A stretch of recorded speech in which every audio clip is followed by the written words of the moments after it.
After 17 years together, he bluntly said he was done and wanted a divorce. I signed without a word and disappeared. Have you ever faced a betrayal so deep, so calculated, that it felt like your entire life was a lie?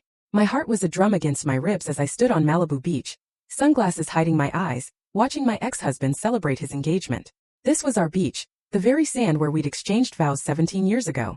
And in my hand, a single unassuming document, a copy of his father's will, that was about to cost him everything. $23 million. He just didn't know it yet.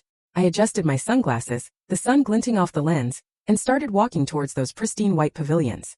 Each step, my heels sinking into the sand, was deliberate. But to really understand this moment, this reckoning, I have to take you back 3 months. Back before the divorce papers, before I even knew about Olivia, before my world irrevocably shifted. Back then, I was still playing the role of the perfect corporate wife. Our lives, Austin's and mine, ran on invisible schedules that I'd memorized like scripture. Thursday evenings meant salmon, 7:30 p.m. sharp. Austin would glide through the door at 7:15, just enough time to change, scan emails, then dinner. That particular Thursday, though, the last we'd spend as husband and wife, though I didn't know it then, everything felt off.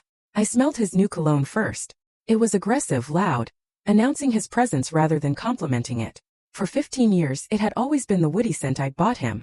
Then suddenly 3 months ago, this smells good, he mumbled about dinner, already scrolling on his phone. A text made him crack a tiny smile, but he quickly snapped his face back into that professional mask of indifference. I'd spent all afternoon preparing for the Harrison Foundation Gala, our firm's biggest charity event. 3 hours on the phone with vendors, another 2 revising seating charts to keep competing partners separated, 40 minutes memorizing names of new associate spouses and their kids. Austin. He'd show up last minute, deliver a speech I'd helped him write, and soak up the praise for an event he'd barely glanced at. Did you remember that Susan Harrison's daughter just got into medical school? I asked, placing his water glass exactly 2 inches from his plate, just how he liked it. He grunted, still glued to his screen. 6 months earlier, he would have made a mental note. He would have asked which medical school, prepared a congratulatory remark for Susan.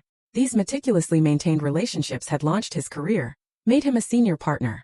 Now, they seemed beneath him. The warning signs had started so small, almost imperceptible.